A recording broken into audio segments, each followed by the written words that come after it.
I stared at my reflection in the fitting room mirror, the designer dress hugging every curve I'd worked so hard to sculpt. A small smile played on my perfectly glossed lips as I recalled his words from 3 years ago. "Let's be honest, Mia. Someone like me shouldn't be with someone like you." His voice still echoed in my head sometimes, though the pain had transformed into something else entirely. Something cold, something patient. My phone buzzed. Another message from him. "The 5th this week. Please, Mia.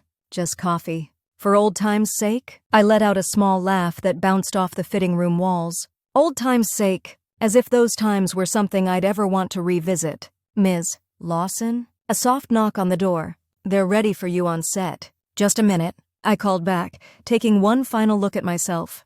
The woman staring back at me was unrecognizable from the girl Connor Adams had deemed unworthy of his love 3 years ago. That girl had died the day he left, and I had risen from her ashes. I picked up my phone and typed a quick reply before heading to the photo shoot that would grace the cover of Vogue next month. "Coffee sounds great.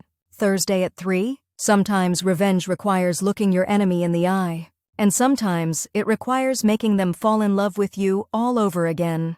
3 years earlier. "Mia, we need to talk." 4 words that never preceded anything good. I looked up from my textbook to find Connor standing in the doorway of my apartment, his expression unreadable. My heart immediately picked up its pace, a warning signal I foolishly ignored.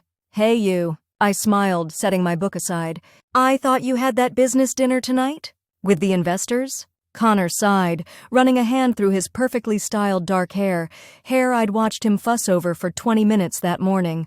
"I canceled it." "You what?" I sat up straighter, alarm bells now clanging loudly in my head. Connor Adams, ambitious business school graduate, networking extraordinaire, never canceled meetings with potential investors, especially not for his startup that he'd been obsessing over for the past year. "I just couldn't do it tonight." He moved into my small apartment but remained standing, his tall frame tense and distant. He wouldn't meet my eyes. "I needed to see you instead." Something was wrong. Very wrong. We'd been together for 2 years, since our junior year of college, and I knew his mannerisms like I knew my own heartbeat. This nervous, aloof Connor was a stranger. "What's going on?" I asked, my voice smaller than I intended. He paced the length of my living room, all 5 steps of it, before stopping abruptly. "This isn't working, Mia." The words hung in the air between us. Simple words, ordinary words, words that somehow managed to slice through my reality like a sharpened blade. "What? What isn't working?" I stammered, though I knew exactly what he meant. I just needed time. Time to process. Time to prepare for the blow I knew was coming. "Us. This." He gestured vaguely between us. "We've been drifting for months. Had we?" I searched my memories frantically, trying to pinpoint when the drift had begun. Sure, he'd been busy with his startup, and I'd been focused on finishing my degree in communications, but we still had date nights. We still laughed together. Just last weekend we'd gone hiking and had a picnic by the lake, and he'd kissed me as the sun set behind the mountains. Had I imagined the tenderness in that moment? "I don't understand," I said, my voice trembling slightly. "I thought we were good. I thought—" "You're not what I need right now, Mia." The words came out in a rush, as if he'd been holding them back for too long. "I'm at a crucial point in my career. The people I meet, the connections I make, they matter. Image matters." My brow furrowed. "What are you saying?" Connor sighed again, this time with a hint of impatience that cut deeper than his words. "Look at you, Mia. You don't even try." I glanced down at myself. Worn jeans, a simple t-shirt, hair pulled back in a messy bun. I'd been studying all day. "I don't try. You never wear makeup. Your clothes are basic at best. You don't care how you present yourself." His words came faster now, like he was finally releasing thoughts he'd been bottling up. "When I bring you to business events, people notice these things. It reflects on me." My cheeks burned with humiliation and shock. "I didn't realize my appearance was such a burden to your career prospects," I said, my voice tight. "It's not just your appearance, Mia. It's your whole vibe. You're comfortable being ordinary." He said the word like it was a disease. "And that's fine for some people, but I need someone who elevates me. Someone who turns heads when they walk into a room." Tears stung my eyes, but I refused to let them fall. Not in front of him. Not while he was tearing me apart piece by piece. "So I'm too ordinary for you?" I whispered. Connor had the decency to look slightly uncomfortable, but his resolve didn't waver. "Let's be honest, Mia. Someone like me shouldn't be with someone like you." I need someone who matches my ambition, my drive. I have ambition, I protested. I'm graduating with honors next month. I've already lined up job interviews. At local marketing firms, he cut in dismissively. I'm talking about real ambition. Something bigger than this town, bigger than a 9-to-5 job pushing papers. Each word was like a dagger, precisely aimed at my deepest insecurities. I'd always been the practical one, the planner who found comfort in stability. Connor had been the dreamer, the risk-taker. I thought we balanced each other. Apparently, he thought I weighed him down. I see, I said quietly, though I didn't. Not fully. Not yet. Is there someone else? The hesitation before his answer told me everything I needed to know. It's not about someone else, he said carefully. A lie. A transparent one. Who is she? My voice was surprisingly steady now, as if the pain had momentarily numbed me. Connor looked away, staring at the window that overlooked the street. Her name is Alessandra. She's a model. We met at the charity gala last month. The one I'd missed because I had the flu. The one he'd insisted on attending alone, assuring me I wouldn't miss anything important. A model, I repeated flatly. Of course. It's not what you think, Mia. We connected intellectually first. She understands the business world, the importance of connections, of making the right impression. Stop. I held up my hand. Just stop. I stood up, needing to be on my feet, needing to feel some semblance of strength when everything inside me was crumbling. How long? He had the audacity to look confused. How long what? How long have you been seeing her behind my back? Connor's jaw tightened. It's not like that. We've just been talking, getting to know each other. How long? I repeated, each word deliberate. A few weeks, he admitted. But nothing physical happened until when, Connor? My voice finally broke, the pain slicing through my forced composure. He looked me dead in the eye, and for a moment I saw something cold there, something calculating. Until last night. The room spun. Last night, while I was home studying for my final exams, believing my boyfriend was at a late business meeting, he was with her, with Alessandra the model. Get out, I whispered. Mia, don't be dramatic. I'm trying to be honest with you. Get out! The scream tore from somewhere deep and wounded within me. I grabbed the nearest object, a framed photo of us from our ski trip last winter, and hurled it against the wall. The glass shattered, the sound oddly satisfying. Connor stepped back, eyes wide. He'd never seen me lose control before. I hardly recognized myself. Fine. His voice was cold now. I'll have someone come by for the rest of my things tomorrow. He moved toward the door, then paused. For one pathetic moment, my heart leapt. Was he reconsidering? Having second thoughts? Instead, he turned with an expression almost like pity. You know what's sad, Mia? You could be pretty if you put in the effort. But you've always been content to hide in the shadows. Maybe this is the wake-up call you need. And then he was gone, the door clicking shut behind him with a finality that echoed through my empty apartment. I stood frozen for what felt like hours, his words playing on a loop in my head. You could be pretty if you put in the effort. Someone like me shouldn't be with someone like you. You're comfortable being ordinary. When the paralysis finally broke, so did I. I sank to the floor, hugging my knees to my chest, and let the sobs overtake me. 2 years together. 2 years of what I thought was love, of building a future together, planning and dreaming, all discarded because I wasn't pretty enough, ambitious enough, special enough. Because I was ordinary. I cried until there was nothing left, until my throat was raw and my eyes were swollen. Then, in the silence of my shattered world, something shifted inside me. A tiny spark ignited in the darkness. Not hope, but something darker and more potent. Anger. He thought I was ugly. Ordinary. A liability to his precious image. I crawled to my feet and stumbled to the bathroom, facing my reflection in the harsh fluorescent light. My eyes were red-rimmed, face blotchy from crying. My brown hair hung limp around my shoulders. I studied each feature with new eyes, Connor's eyes. Was this what he saw? This plain, unremarkable face? This body that wasn't runway ready?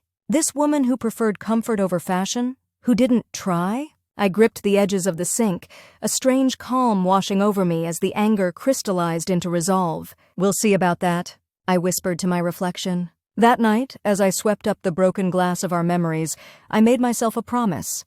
Connor Adams would regret the day he called me ugly, the day he left me for a model, because someday, somehow, I would become everything he thought I couldn't be. And then, when he wanted me back, because men like Connor always want what they can't have, I would make him feel exactly how he made me feel in this moment.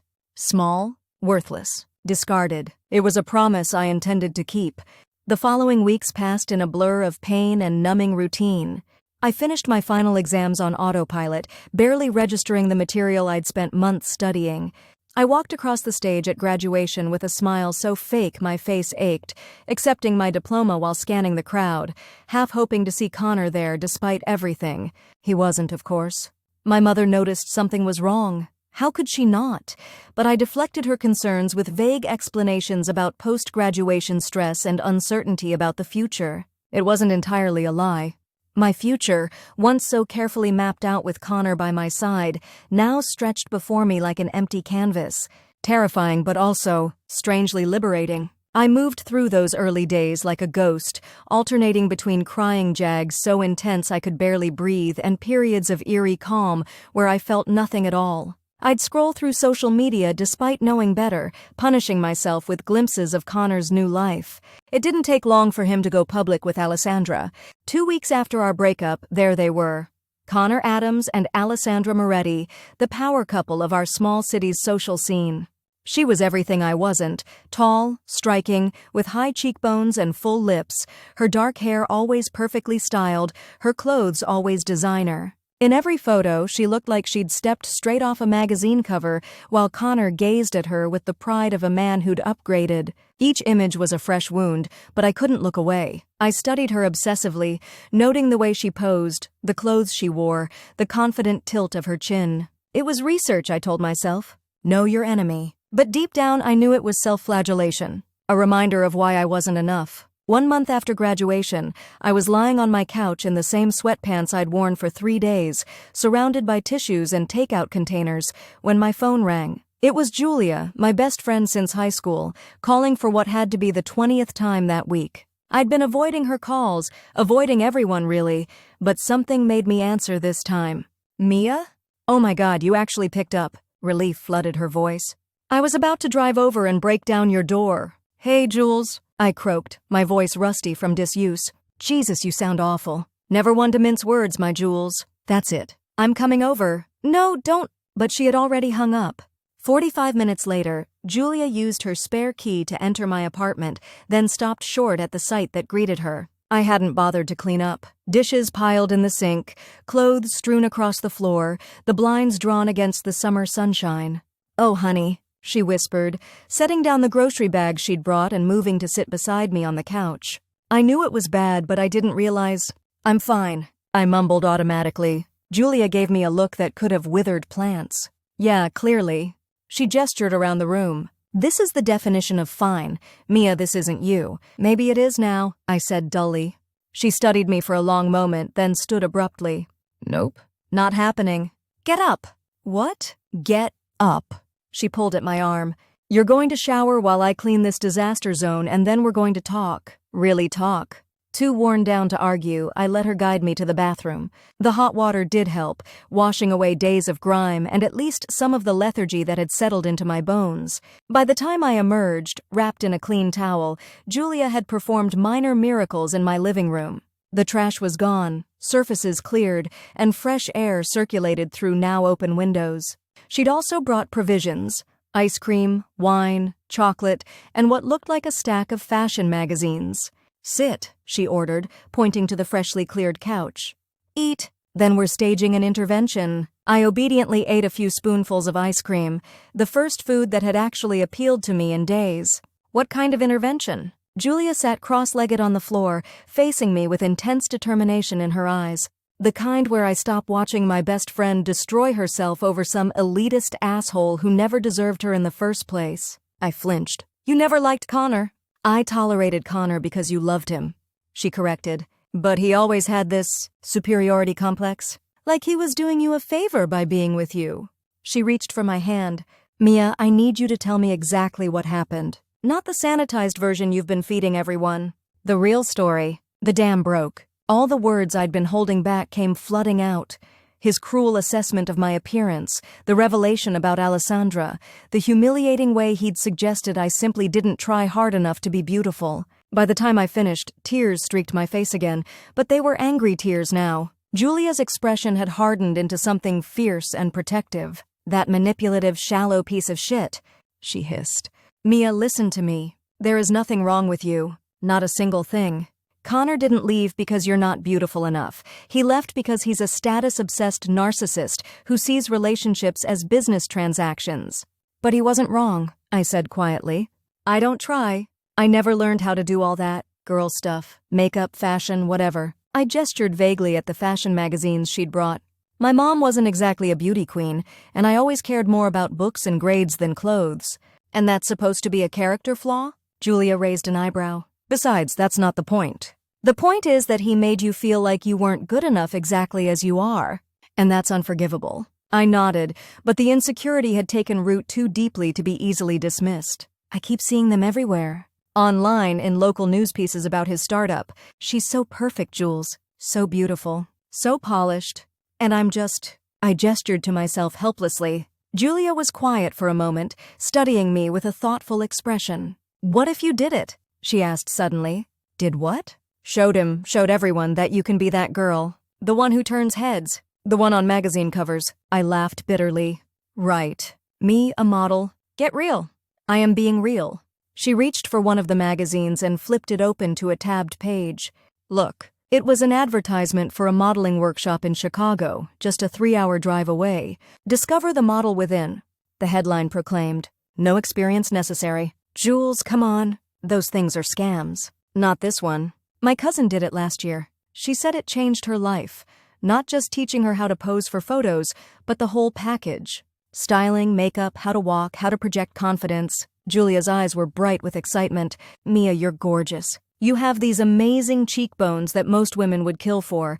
Your eyes are this incredible hazel that changes color with your mood, and you're naturally slim with curves in all the right places. I stared at her like she'd grown a second head. Are we looking at the same person? That's the problem. She threw up her hands in frustration. You don't see it because that asshole spent years undermining your confidence. But trust me, with the right styling and, more importantly, the right mindset, you could absolutely do this. Be a model? I asked skeptically. Maybe. Or maybe just learn how to present yourself in a way that makes you feel powerful. She squeezed my hand. This isn't about becoming what Connor wants. It's about reclaiming your sense of self, finding the confidence he stole from you. I stared at the advertisement, a strange feeling stirring in my chest. Not quite hope, not quite determination, but something like possibility. The next workshop is in 2 weeks, Julia continued. I'll go with you. We'll make a girls' trip out of it. I don't know, Jules. I hesitated, all my insecurities resurging. What if I'm terrible? What if they laugh at me? Then we'll drink too much wine in our hotel room and laugh about it later. She shrugged. But what if you're not terrible? What if you discover something about yourself that you never knew? A side of Mia Lawson that's been waiting to emerge? I traced the edge of the magazine page, thinking. 2 years with Connor had dimmed something in me, a light, a certainty about who I was and what I deserved. Whether this modeling workshop was ridiculous or not, it represented something I desperately needed, a clean break, a new direction. Okay, I said finally. I'll do it. Julia squealed and threw her arms around me. This is going to be amazing. Trust me. But, I added, pulling back to look her in the eye, I'm not doing this for him. Not to get him back or make him jealous or whatever rom-com scenario you're imagining. Of course not.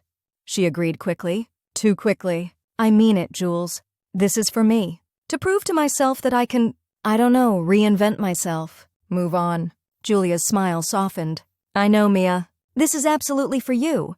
She reached for the wine bottle and poured us each a generous glass. But if in the process, Connor Adams happens to see what he threw away and chokes on his own regret, well, that's just a delightful bonus. I couldn't help but laugh, my first genuine laugh in weeks. You're terrible. I'm pragmatic. She clinked her glass against mine. To new beginnings. And to the model-esque Mia Lawson the world is about to meet. I sipped my wine, the seed of an idea taking root. Not revenge, not exactly. But transformation, rebirth. Little did I know then how completely that transformation would change my life. The Midwest Modeling Workshop was held in a converted warehouse in downtown Chicago, the kind of industrial chic space that screamed, creative professionals at work. Walking in that first day, I felt like an imposter. The room was already filled with gorgeous women and a few men, all of whom seemed to possess a natural confidence I couldn't imagine ever having. Remember, shoulders back, chin up? Julia whispered, nudging me forward. Fake it till you make it. I tried to channel her confidence as we registered and received our participant badges. Mia Lawson, my badge proclaimed, as if I needed a reminder of who I was, or rather, who I had been until now. The workshop began with an introduction from the director, Vivienne Saint. Claire, a former supermodel with impossibly perfect posture and cheekbones that could cut glass. She surveyed the room with sharp eyes that seemed to catalog every flaw, every nervous gesture. Modeling is not about being pretty, she began, her accented voice carrying easily through the space. Pretty is subjective, forgettable. What we seek is presence. The ability to command attention, to tell a story with your body, your face, your energy. Her gaze swept across the room. Some of you are here because you dream of runways and magazine covers. Others because you want to build confidence, to understand how to present yourselves to the world. Whatever your reason, know this: everyone can learn technique. But the ones who succeed are those who find their unique light and let it shine. I shifted uncomfortably in my seat. My light felt pretty thoroughly extinguished. The first day was brutal. Hours of learning how to walk properly. Apparently, I'd been doing it wrong my entire life, followed by posture exercises that made my muscles scream in protest. By evening, when Julia and I collapsed in our hotel room, I was ready to admit defeat. I can't do this, I groaned, lying spread-eagled on the bed. Did you see those other girls? They're naturals. I look like a newborn giraffe trying to navigate stairs. It's the first day, Julia reminded me, massaging her own sore shoulders. No one's expecting perfection. Vivienne is, I muttered. The director had singled me out multiple times, adjusting my posture, critiquing my walk, telling me to stop apologizing with my body language, whatever that meant. She's tough on you because she sees potential, Julia insisted. Trust the process, Mia. I wasn't convinced, but I was too exhausted to argue. The second day wasn't much better. We moved from walking to posing, learning how to find our angles, how to create shapes with our bodies that photographed well. I felt awkward and self-conscious, especially during the individual feedback sessions where Vivienne critiqued our progress in front of everyone. Mia, she called, gesturing me to the front. Show us your profile pose. Heart pounding, I assumed the stance we'd practiced, trying to remember all the components: weight on the back foot, front leg bent, shoulders relaxed, chin slightly lifted. Vivienne circled me slowly, her expression unreadable. Then she reached out, tilting my chin a fraction higher, turning my shoulders slightly. You hide, she said simply. Every pose, every walk, you curve in, you make yourself small. Why? Put on the spot, I stammered. I don't know. Habit, I guess. No. Her eyes, a startling blue-gray, fixed on mine.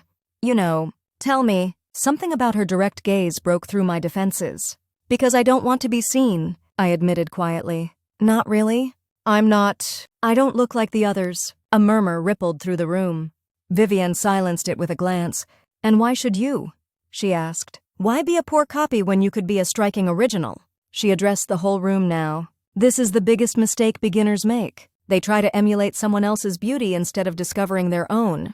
She turned back to me. You have unusual features. Strong cheekbones. A fascinating symmetry. But you slouch, you hide behind your hair, you apologize with every movement. Her voice softened slightly. Who told you to make yourself smaller, Mia Lawson? Connor's face flashed in my mind. Someone like me shouldn't be with someone like you. Someone who didn't matter, I said, my voice steadier than I expected. The ghost of a smile touched Vivienne's lips. Good answer. Now again. But this time, imagine you're not hiding from the world. Imagine the world doesn't deserve to see you, but you've decided to grant it that privilege anyway. It was a mind shift I'd never considered. Not shrinking to avoid attention, but choosing to bestow my presence as a gift. I straightened my spine, adjusted my stance, and lifted my chin with deliberate confidence. Better? Vivienne nodded. Much better. That moment marked a turning point. I began to approach each exercise differently, not as a desperate attempt to be something I wasn't, but as an exploration of who I could be if I stopped apologizing for existing. By the workshop's final day, something had shifted. I still wasn't as polished as many of the other participants, but I'd discovered a presence I never knew I possessed. In the final showcase, where we each performed a short runway walk and posed for a professional photographer, I felt strangely calm, connected to my body in a way I'd never experienced. After the showcase, Vivienne approached me as I gathered my things. You surprised me, she said without preamble. I surprised myself, I admitted. You have potential. She handed me a business card. My agency has a development program for new faces. It's intensive, challenging. Most don't make it through, but for those who do, she shrugged eloquently. I stared at the card in disbelief. You want me to be a model? For real? I want you to consider it. She studied me with those penetrating eyes.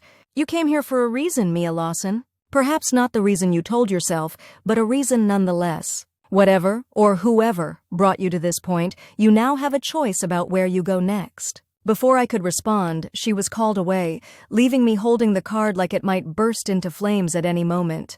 Julia found me still standing there, stunned. What's that? She asked, peering at the card. An opportunity, I said slowly. A crazy, impossible opportunity. That night in our hotel room, Julia and I talked for hours.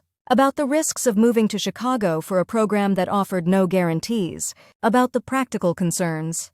Money, my pending job offers back home, the apartment lease I'd just renewed.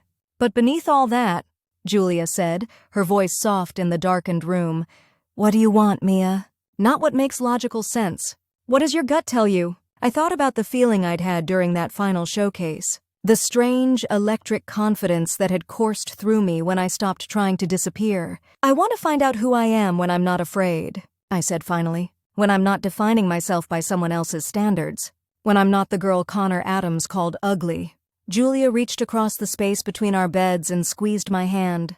Then I think you have your answer. 2 weeks later, I packed up my apartment, deferred my job offers indefinitely, and moved to Chicago to begin Vivian's development program. I told my confused parents it was a career pivot, an exploration of the modeling and fashion industry that would complement my communications degree. I didn't tell them the truth, that I was running toward something I couldn't yet define, driven by equal parts determination and spite. The program was everything Vivian had promised, brutal, demanding, transformative. 14-hour days filled with fitness training, nutrition education, skincare regimens, makeup tutorials, more walking and posing and photographing. I learned to highlight my unusual features, to find the angles that made my face come alive on camera, to carry myself with intent rather than apology. There were 12 of us when the program began. By the halfway point, only 7 remained. The work was physically and mentally exhausting, pushing boundaries I didn't know I had. There were nights I cried myself to sleep, muscles aching, self-doubt crashing in waves. Mornings. I woke up wondering what the hell I was doing, a small-town girl with a communications degree trying to break into an industry built on rejection. But there were also breakthroughs. The first time I saw a test shoot where I actually looked like a model, poised, confident, almost unrecognizable. The day Vivian nodded with genuine approval at my runway walk. The moment I caught my reflection in a storefront window and didn't immediately look away, but instead thought, there she is. 6 months into the program, Vivian called me into her office. You've exceeded expectations, she said without preamble, sliding a folder across her desk. These are your digitals from last week's shoot. I've sent them to several agencies. 3 have expressed interest. I opened the folder with trembling hands. The woman in these photos was me, but also not me. Not the Mia who'd left her hometown with a broken heart and shattered confidence. This woman looked strong, assured, her gaze direct and challenging. What happens now? I asked, my voice barely above a whisper. Now you decide. Vivian leaned forward.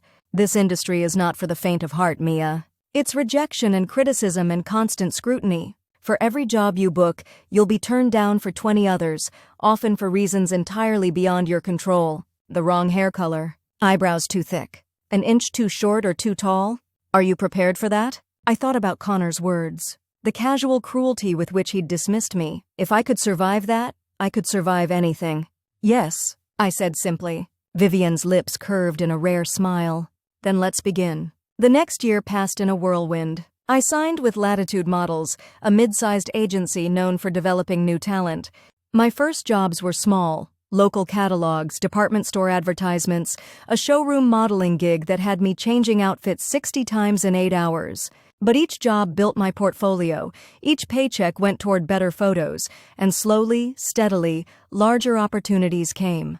I learned the hard way about the less glamorous side of the industry, the predatory photographers, the clients who felt entitled to comment on every aspect of your body, the castings where you were examined like livestock and dismissed without a word. But I also discovered strength I never knew I possessed. The ability to advocate for myself, to walk away from situations that didn't feel right, to know my worth. 18 months after leaving my hometown, I booked my first major campaign, a skincare line that wanted real beauty, not traditional model looks. The irony wasn't lost on me. My unusual features, once a source of insecurity, were now my selling point. The campaign launched nationally, my face suddenly appearing on billboards and in magazine spreads. It was surreal, walking down Michigan Avenue and seeing my own eyes staring back at me, 20 feet tall. Even more surreal was the influx of messages that followed. Old acquaintances suddenly remembering my existence, distant relatives claiming they always knew I had it in me, former classmates asking for modeling tips or agency introductions. I ignored most of them. But there was one message I'd been half expecting, half dreading since the campaign launched. It came through Instagram late one night as I was returning from a casting. Connor Adams, Mia? Is that really you on the Luminance billboard? You look incredible. We should catch up sometime. I stared at the message for a long time, a complex mixture of emotions washing over me. Vindication, anger, a perverse satisfaction, but not longing. Never that. I didn't respond. Not that night nor the next day when he followed up. Seriously, you're absolutely stunning now. I'd love to hear how this happened. Now. The word lodged in my chest like a splinter, as if I'd been worthless before. As if his rejection had been justified until I transformed myself into someone worthy of his attention. I blocked his account without replying, a small act of power that felt surprisingly good. I wasn't ready to confront him, to reveal the anger I still carried.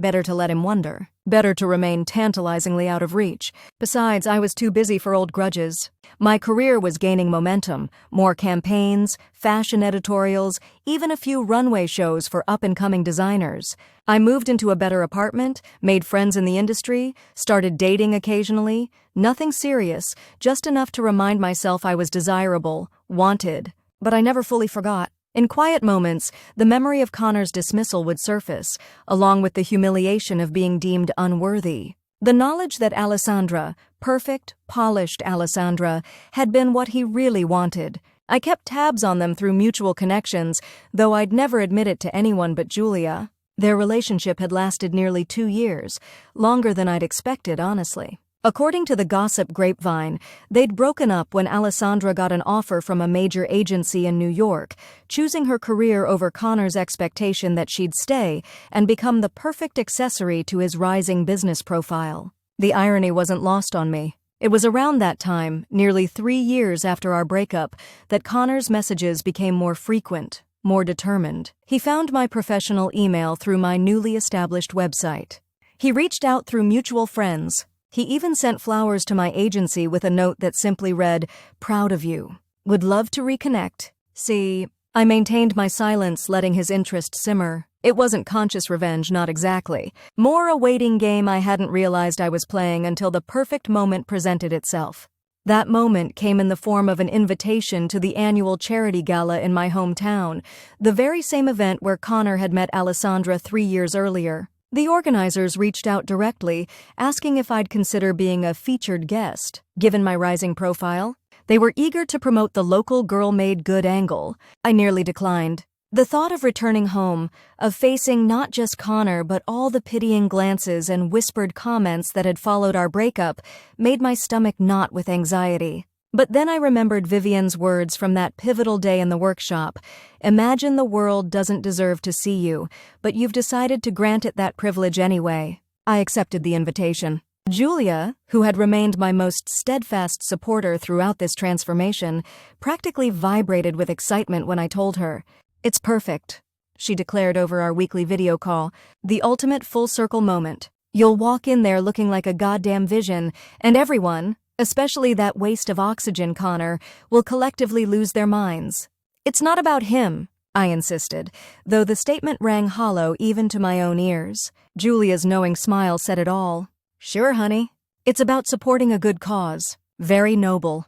She leaned closer to the camera. Just tell me you're going to wear something absolutely devastating. I laughed. I might have a few options in mind. In truth, I'd already reached out to a designer I'd worked with, a rising star known for creating red carpet looks that were equal parts elegant and provocative. He'd agreed to create a custom piece, understanding implicitly when I explained the significance of the event. "We're going for unforgettable," he'd said, sketching rapidly as we consulted. The kind of dress that makes people unable to remember what anyone else was wearing. As the date of the gala approached, I found myself oscillating between fierce anticipation and creeping dread. Was I really doing this? Returning to the scene of Connor's betrayal just to, what? Prove him wrong? Make him regret his choices? It seemed simultaneously petty and completely necessary. 3 days before the event, as I was finalizing travel arrangements, another message from Connor appeared. This time a text to my personal number, which he must have kept all these years. "Heard you're coming to the gala. Looking forward to seeing you. Maybe we can finally have that talk." I stared at the message, a slow smile spreading across my face. So he knew I was coming. Good. Let him anticipate. Let him wonder how I'd receive him after years of silence. For the first time, I typed a response. "Coffee sounds great. Thursday at 3? His reply came almost instantly. "Perfect. The old cafe by the park? Can't wait to see you, Mia." I set my phone down, a strange calm settling over me. The game was in motion now. 3 years of transformation, of rebuilding myself from the ground up, had led to this moment of reckoning. I wasn't the same woman Connor Adams had deemed unworthy of his love. I wasn't even the same woman who'd entered Vivian's modeling program seeking validation. I'd become someone else entirely, stronger, more confident, intimately familiar with both my power and my worth. And in 3 days, I would look my past in the eye and show it exactly what it had thrown away. I arrived in my hometown on Wednesday afternoon, choosing to fly in a day early to settle my nerves and prepare. The small regional airport felt both achingly familiar and strangely foreign, as if I were visiting a place I'd once seen in a dream rather than the city where I'd spent the first 22 years of my life. Julia had offered to accompany me for moral support and to witness Connor's jaw literally hit the floor, but I'd declined. This was a journey I needed to make alone, a final step in closing the chapter of my life that Connor had so brutally ended. I checked into the town's nicest hotel rather than staying with my parents, who had moved to a smaller place after my father's retirement. They knew I was coming for the gala, but not about my planned meeting with Connor. Some things were better kept private, especially from a mother who'd never fully understood the depth of my heartbreak 3 years ago. That evening, I ordered room service and stood by the window, gazing out at the town that had once defined my entire existence. From this height, I could see the university where Connor and I had met, the park where we'd spent countless Sunday afternoons, even the distant outline of the apartment building where he'd delivered his cruel assessment of my worth. It was strange how small it all looked now, how contained, as if the boundaries of my former life could fit in the palm of my hand. My phone chimed with a message from my stylist in Chicago, sending final instructions for how to do my hair for the gala. Another message followed from the designer, checking that the dress had arrived safely. These reminders of my new life grounded me, pulling me back from the dangerous edge of nostalgia. I was not here to revisit the past, but to face it head-on and finally put it to rest. The next morning dawned clear and bright, a perfect spring day. I took extra care with my appearance, not the full glam I was saving for the gala, but a carefully curated look that walked the line between casual and striking. Fitted jeans that emphasized my model-toned physique, a simple silk blouse in a shade of green that made my hazel eyes pop, delicate gold jewelry, and subtle makeup that enhanced rather than transformed. The old Mia would have thrown on whatever was clean and comfortable. This Mia understood the power of presentation, of controlling the narrative from the moment she walked into a room. The cafe Connor had suggested was a quaint place near the Central Park, known for its artisanal coffees and homemade pastries. We'd spent many Sunday mornings there during our relationship, studying or planning our futures over lattes and croissants. His choice was deliberate, I knew, an attempt to invoke nostalgia, to establish common ground. I arrived precisely at 3, not a minute earlier or later. Through the window, I could see he was already there, sitting at a corner table with 2 coffee cups, checking his watch periodically. He'd always insisted on being early to everything, a habit he claimed separated successful people from the mediocre. Just another way he'd implied I wasn't quite good enough. I took a deep breath, squared my shoulders the way Vivian had taught me, and walked in. The bell above the door chimed softly. Connor looked up, and I had the distinct pleasure of watching his expression transform in real time, from polite anticipation to utter shock, his eyes widening, lips parting slightly as he took in the woman I'd become. "Mia," he said, standing quickly, nearly knocking over his chair in the process. "You ... Wow. You look incredible, Connor." I greeted him with practiced warmth, leaning in to brush a kiss against his cheek, close enough to smell his familiar cologne, but not close enough to suggest intimacy. "It's been a while." He seemed flustered by the casual contact, a reaction that gave me a small flicker of satisfaction. 3 years, he said, regaining his composure as he pulled out my chair. "I almost didn't believe it when I saw your campaign. You've completely transformed." I settled into my seat with the deliberate grace I'd spent years perfecting. "People change," I said simply. "Not like this?" His eyes roved over me with undisguised appreciation. "You're a model now. An actual model. It's amazing." "Thank you." I lifted the coffee he'd ordered for me. He'd remembered I preferred lattes, but didn't drink yet. "Your startup seems to be doing well. I read about your last funding round." Connor straightened, clearly pleased to shift to his favorite subject. "We just closed our Series B. 15 million. We're projecting to double revenue this year." He leaned forward, enthusiasm lighting his features.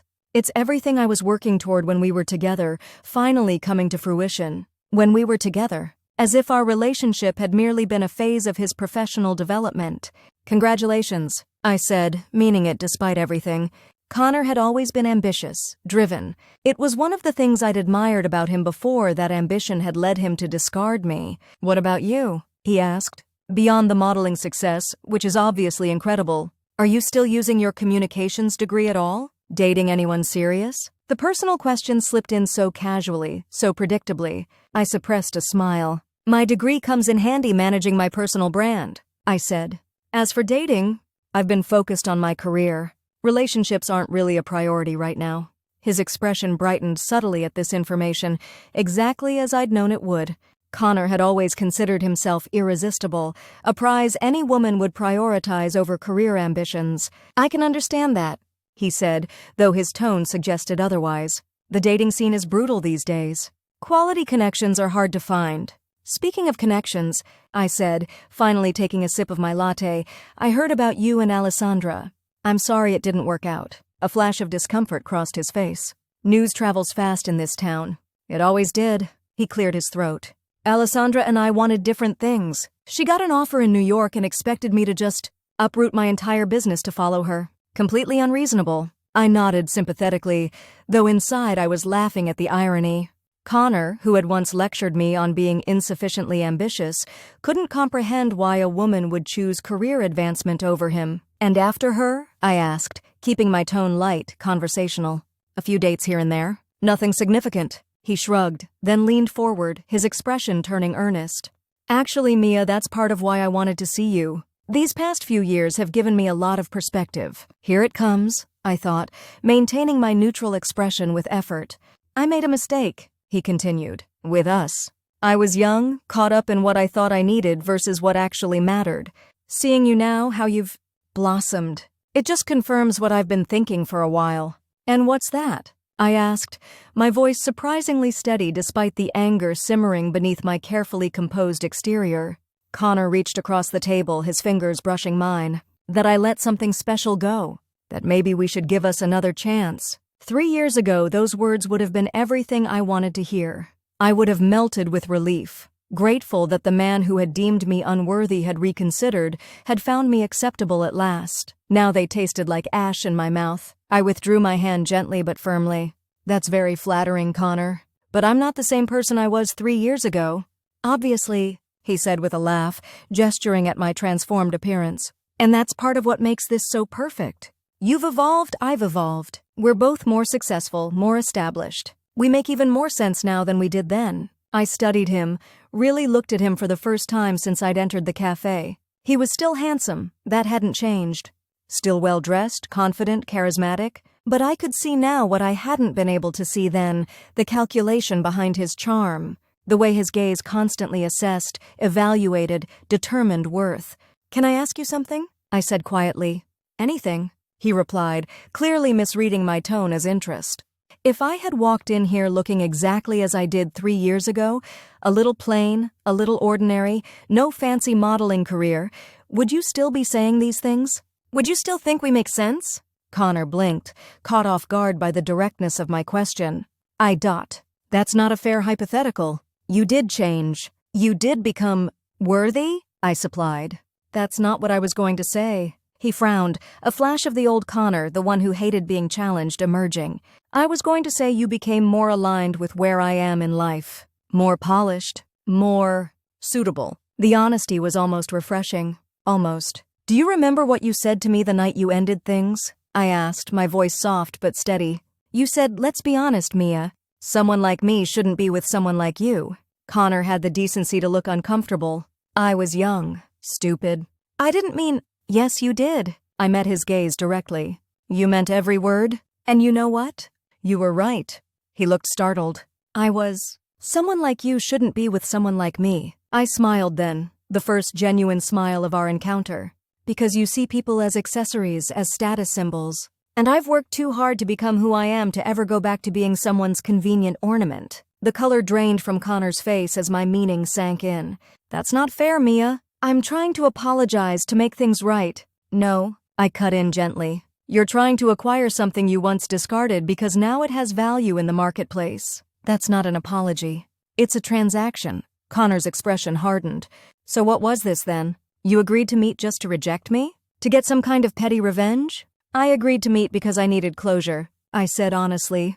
3 years ago, you shattered my self-worth with a few carelessly cruel words. For a long time, I let those words define me, first as something to overcome, then as something to disprove. I took a final sip of my latte, gathering my thoughts. But somewhere along the way, I stopped doing things to prove you wrong and started doing them for myself. The woman you're looking at now? She's not a response to your rejection. She's who I was always meant to become once I stopped letting other people, you included, determine my value. Connor stared at me, genuine confusion in his eyes. He truly didn't understand. Perhaps he never would. So that's it? He asked finally. No second chances? Some things aren't meant for second chances, Connor. I stood, collecting my purse. But I am grateful in a way. If you hadn't ended things the way you did, I might never have found the courage to become who I am now. I placed a $20 bill on the table for my untouched coffee. I should go. I have a gala to prepare for. Connor rose as well, his expression a complex mixture of disbelief, anger, and wounded pride. You'll be seeing me there too, you know.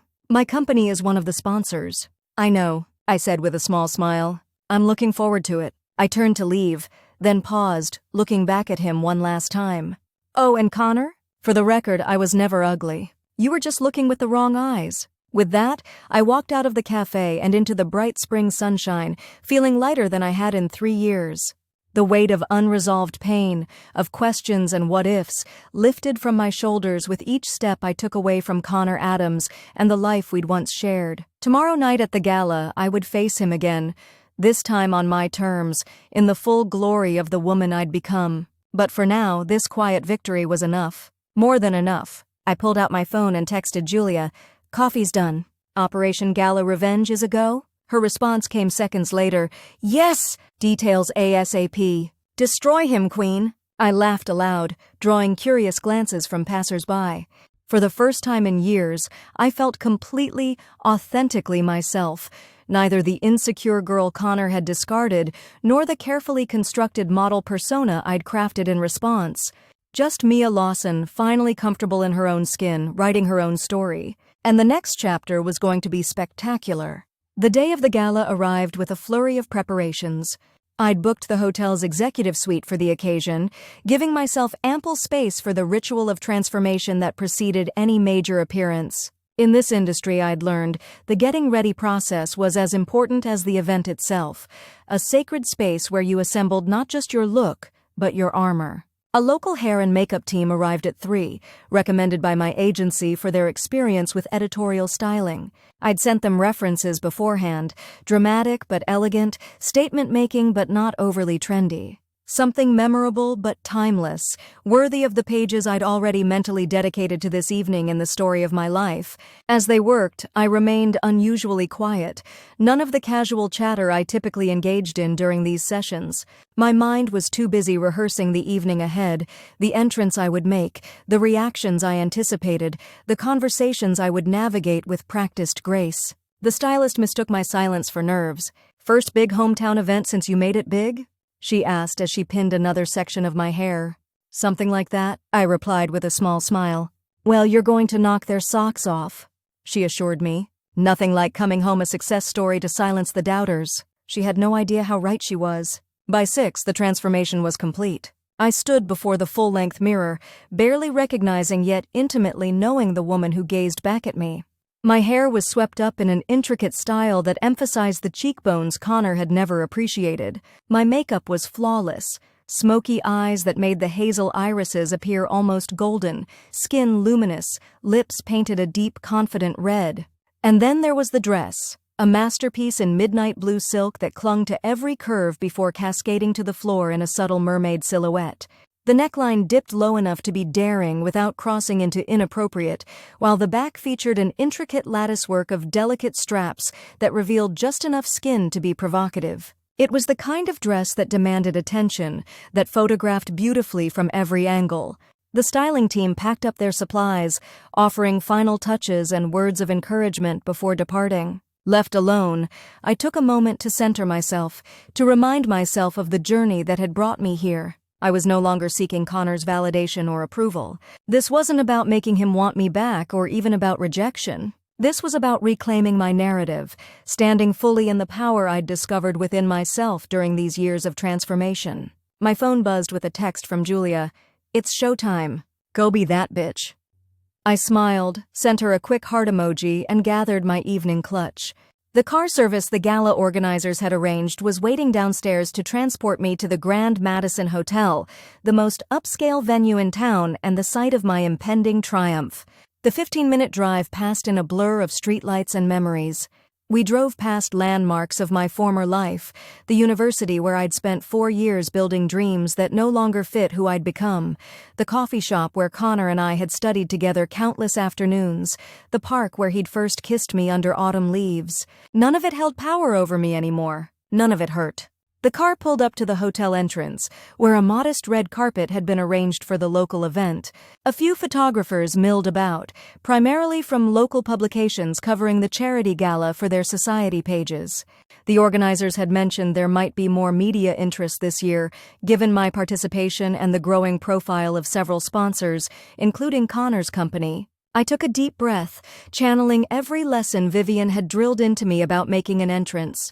Head high. Shoulders back, move with intention, own the space. As the driver opened my door, I emerged with practiced grace, the silk of my gown catching the light of the flashbulbs that immediately began popping. A small murmur rippled through the gathered crowd.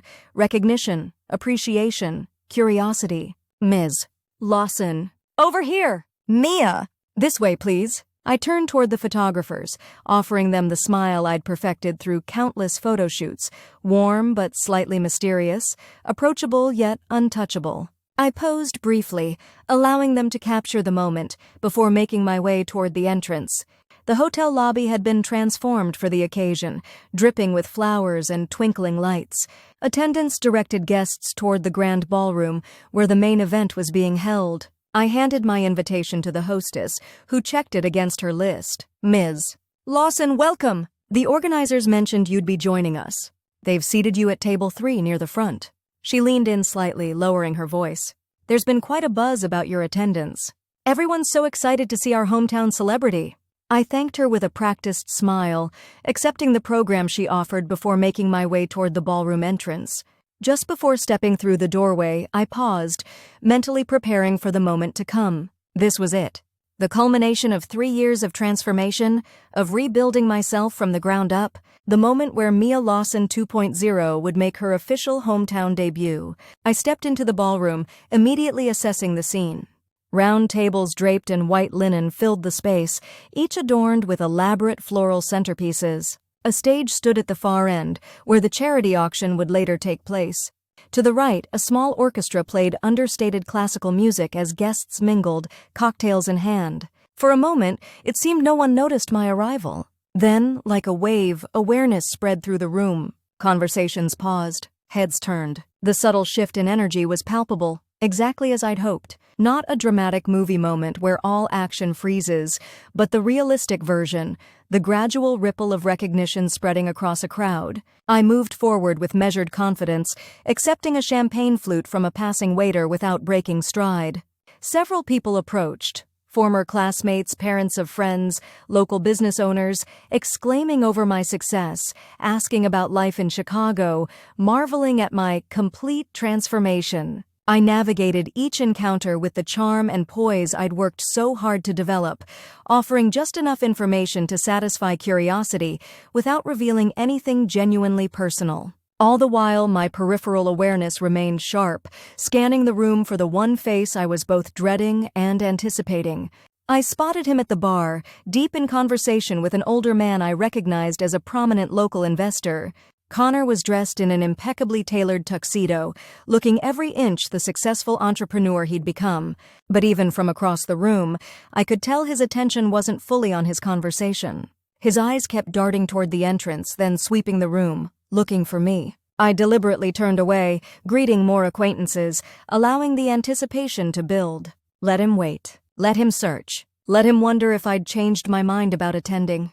A gentle chime signaled that dinner would be served soon, encouraging guests to find their assigned tables. I consulted my program, confirming my placement at table 3, and made my way across the room. As I walked, I felt a familiar gaze land on me, the weight of Connor's attention like a physical touch against my skin. Without looking in his direction, I knew the exact moment he saw me. The energy shifted. The hair on the back of my neck stood up. 3 years apart, and my body still recognized the particular frequency of his focus. I reached my table and greeted my dinner companions, the mayor and his wife, 2 prominent local business owners and their spouses, and the director of the charity being honored that evening. Conspicuously absent was the expected 10th guest, the seat to my right remaining empty as everyone else settled in.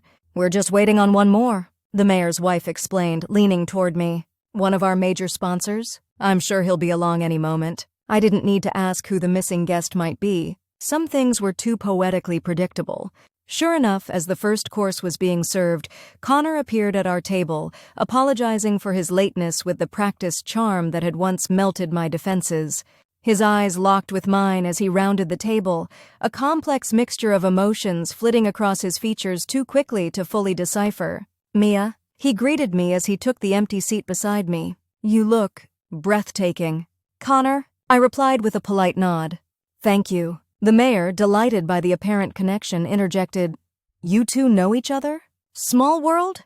Connor's smile didn't quite reach his eyes. "Mia and I go way back, don't we? Old friends from university days." Friends. Such a sanitized version of our history. The best of friends. I agreed with a serene smile, noting the flash of surprise in Connor's eyes. Had he expected me to correct him? To cause a scene? He still didn't understand who I'd become. Dinner progressed with the particular choreography of high society events. Small talk that carefully avoided anything too personal or controversial, appreciative comments about the food, discussions of the charity's worthy cause. I participated gracefully, contributing just enough to be engaging without dominating the conversation. All the while, I remained acutely aware of Connor beside me, his cologne teasing my senses, his occasional glances burning against my profile. During the second course, he leaned slightly toward me, voice low enough that only I could hear. "That dress is incredible. Vintage Zuhair Murad?" I turned, genuinely surprised by his knowledge of fashion. "Custom, actually. Philip designed it specifically for tonight." "Philip Novak?" Connor's eyebrows raised, clearly impressed despite himself. "He's becoming quite a name.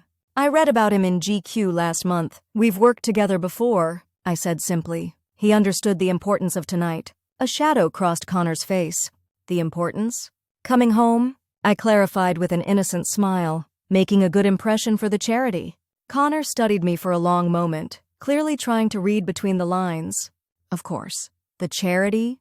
He took a sip of his wine. "You know, you've had quite an effect on the room tonight. Everyone keeps looking over here trying to figure out how shy Mia Lawson transformed into this." He gestured vaguely toward me, encompassing not just my appearance but my entire demeanor. People change, I said, echoing my words from our coffee meeting the previous day. Some people, apparently. His tone had an edge now. Yesterday at the cafe, I got the distinct impression you agreed to meet just to reject me, to make some kind of point. I set down my fork carefully. Is this really the conversation you want to have here? I asked quietly, glancing meaningfully around the table where others were engaged in their own discussions. When else? You're leaving tomorrow, aren't you? Back to your modeling career and your fabulous new life? There was bitterness in his voice now, the wounded pride of a man accustomed to getting what he wanted. Yes, I confirmed. Early flight. So this is it then? Your grand revenge? Show up looking like this, make sure everyone sees what I lost, then disappear again? I turned to face him fully, keeping my expression neutral despite the anger flaring inside me. Not everything is about you, Connor. Believe it or not, I accepted this invitation because it's a good cause and because the organizers asked me to lend my profile to their fundraising efforts. Bullshit, he said softly.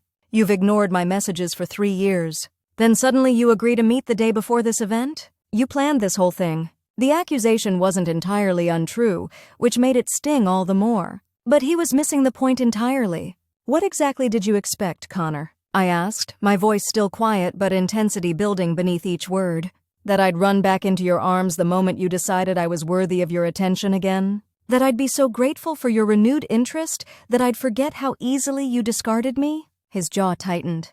I made a mistake. I admitted that. People deserve second chances. Some people do, I agreed. But some mistakes can't be unmade. Some words can't be unspoken. Before he could respond, the clink of silverware against glass signaled the beginning of the speeches. The conversation around our table died down as attention turned toward the stage, where the event organizer was approaching the microphone. Connor leaned close one last time, his breath warm against my ear.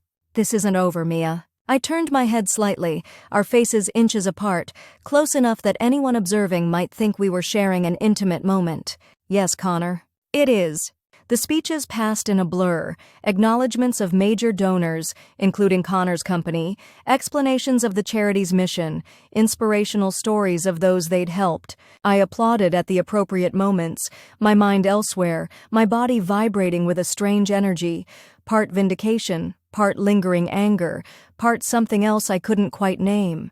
When the formal dinner concluded and the mingling portion of the evening began, I excused myself to the ladies' room, needing a moment alone to collect my thoughts. The encounter with Connor had left me more shaken than I wanted to admit, not because I still had feelings for him, I'd moved well beyond that, but because of the unwelcome realization that part of me had indeed orchestrated this evening as revenge. I'd wanted him to see what he'd thrown away. I'd wanted him to want me again, just so I could reject him. There was a pettiness to it that didn't align with the woman I was striving to become. In the elegant bathroom, I stood before the mirror, studying my reflection. The woman who looked back at me was beautiful, confident, accomplished, everything the old Mia had never believed she could be. But was she kind? Was she authentic? Or was she just as calculating as Connor, playing games with people's emotions to prove a point? The bathroom door opened and 2 women entered, their conversation halting when they saw me. I recognized them vaguely, former classmates perhaps, or girls from neighboring schools. "Oh my God, you're really her," one of them blurted out. "Mia Lawson, from the Luminance campaign." I smiled politely. "That's me. We were just talking about you," the other admitted with an embarrassed laugh. "About how incredible your transformation is. I mean, no offense, but in school you were so different, ordinary." The first one supplied, then immediately looked horrified at her own candor. "I mean, it's okay," I assured her. "I was ordinary. There's nothing wrong with that." They exchanged glances, clearly surprised by my response. "But you're with Connor Adams tonight, right?" the second one asked, her eyes bright with curiosity. "Everyone's talking about it. Such a full-circle moment. You two were together in college, weren't you?" "We dated," I confirmed neutrally. "But no, I'm not with him tonight. We're seated at the same table because he's a sponsor, and I'm a guest of the organizers." "Oh." She looked disappointed. "People were saying it was this whole romantic reunion situation, that he'd been trying to get you back ever since you became famous." Famous. Such a strange word to apply to myself. I wasn't famous. I was merely successful in a very specific industry niche. But in the context of our small hometown, I supposed any national recognition seemed like fame. People say a lot of things, I replied with a small smile, most of them untrue. I excused myself, leaving them to their gossip, and made my way back to the ballroom. The encounter had solidified something in my mind, a decision that had been forming since my coffee meeting with Connor. This game, this elaborate revenge fantasy I'd been nurturing for 3 years, wasn't serving me anymore. It wasn't healing the wounds Connor had inflicted. It was keeping them open, preventing me from fully moving forward. The ballroom was now arranged for dancing, the orchestra playing something slow and romantic as couples swayed on the floor. Connor was standing near the bar, his eyes finding mine immediately as I entered. He started toward me with clear intention. For a brief moment, I considered avoiding him, slipping away, perhaps even leaving the gala early. But that would be running, and I was done running from Connor Adams or anyone else. So I stood my ground, watching as he approached, his expression determined. "Dance with me," he said when he reached me. Not a question, but not quite a demand either. I studied him for a moment, seeing him clearly perhaps for the first time. The handsome face that had once made my heart race, the confidence that bordered on arrogance, the determination in his eyes, not love, not even desire really, but the look of a man who hated losing at anything. "One dance," I agreed. "And then we say goodbye, Connor. For good this time."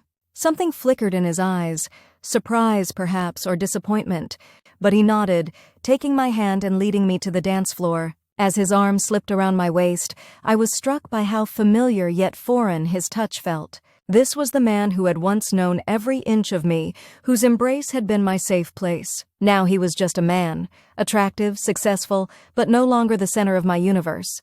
"You really have become extraordinary, Mia," he said as we moved to the music. "Everything about you, the way you carry yourself, the way you command attention without even trying. It's like you're a completely different person."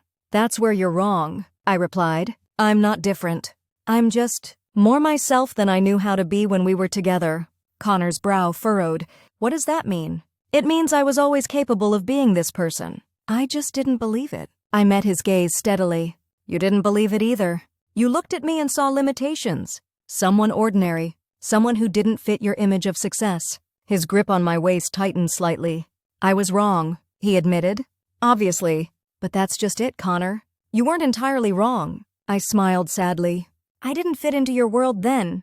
I wouldn't fit into it now either, but for different reasons." "What reasons?" He looked genuinely confused. "Because now I understand what you couldn't see then, that someone's worth isn't determined by how they look, or how they dress, or what connections they have. It's about who they are at their core." The music swelled around us, creating a strange sense of intimacy in the middle of the crowded floor. I like who I am now. I'm proud of the work I've done, not just to change my appearance but to build my confidence, to find my voice. But none of that would matter if I hadn't also learned to value myself. Connor was silent for a long moment, processing my words. When he finally spoke, his voice had lost its edge of frustration. "I really did love you, you know. In my way." "I know," I said gently. "But your way wasn't enough. For either of us." The music was drawing to a close, our moment of reckoning with it. "So that's really it?" Connor asked as we slowed our movement. "No possibility of trying again? Seeing where things might go now that we've both grown up?" I stepped back, breaking our physical connection as the final notes faded. "We have grown up, Connor. That's why I can stand here and tell you with complete certainty that we were never meant to be together. Not then. Not now." Pain flashed across his features, real pain, not just wounded pride. For the first time I felt a twinge of sympathy for him. He'd lost something genuine, even if he hadn't valued it properly at the time. "For what it's worth," I added softly, "I forgive you. For the things you said, for how you ended things. I had to, for my own peace." Connor stared at me, clearly struggling to process this unexpected direction. "I don't want your forgiveness, Mia. I want you." I shook my head, a sad smile playing at my lips. "No, you don't. You want the idea of me? The symbol of what you lost. That's not the same thing." Before he could respond, I leaned forward and placed a gentle kiss on his cheek. A goodbye kiss, with finality written into the gesture. "Take care of yourself, Connor." I said, stepping back, and then I turned and walked away, moving through the crowd with the same confidence I'd entered with, but with a lightness in my step that hadn't been there before. Because in that moment, letting go of the revenge I'd planned so meticulously, I'd finally freed myself from Connor Adams completely. Not by making him want me again, not by rejecting him publicly, but by genuinely, truly no longer caring whether he regretted losing me or not.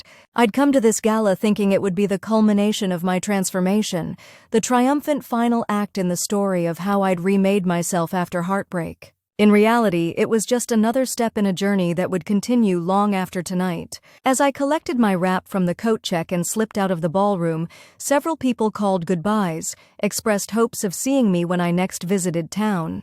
I smiled and nodded, making no promises. The night air was cool against my skin as I stepped outside, looking up at the stars that were never visible in Chicago's light-polluted sky. My car wouldn't arrive for another 15 minutes. I'd deliberately scheduled it late, expecting to stay until the event's conclusion. Now, the prospect of waiting alone in the quiet felt like a gift rather than an inconvenience. I moved to a bench in the hotel's garden area, carefully arranging my gown as I sat. From here, I could still hear the muffled sounds of the orchestra, could see the warm glow of the ballroom through its windows. But I was outside it all now, an observer rather than a participant. My phone buzzed with a text from Julia.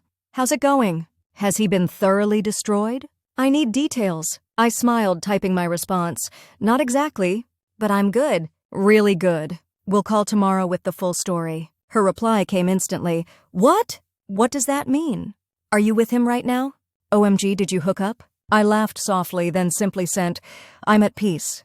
And that's better than revenge." As I slipped my phone back into my clutch, a figure emerged from the hotel entrance.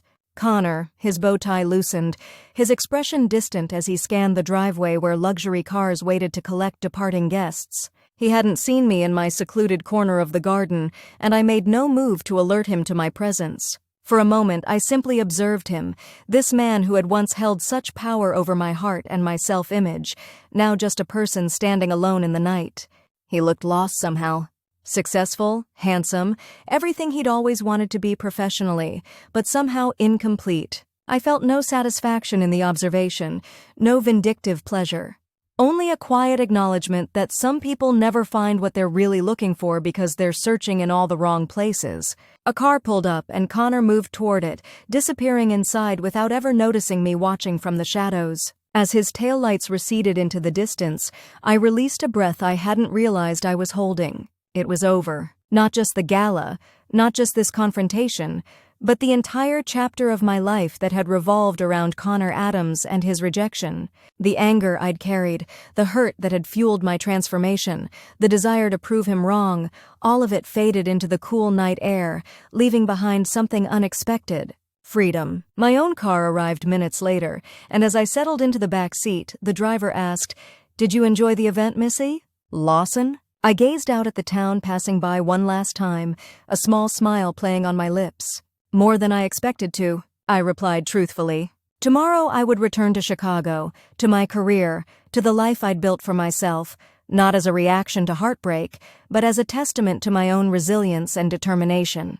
I would face new challenges, new opportunities, new relationships, carrying with me the hard-won knowledge of my own worth. He had called me ugly and left me for a model. I had become a model, and he had wanted me back. But the real victory wasn't in his regret or my transformation. It was in the simple truth I'd finally embraced. I had always been enough, exactly as I was. And now, finally, I believed it. The streetlights blurred outside my window, casting golden streaks across the night as we drove toward the hotel, toward tomorrow, toward whatever came next in this unexpected, beautiful life I was creating, one deliberate step at a time.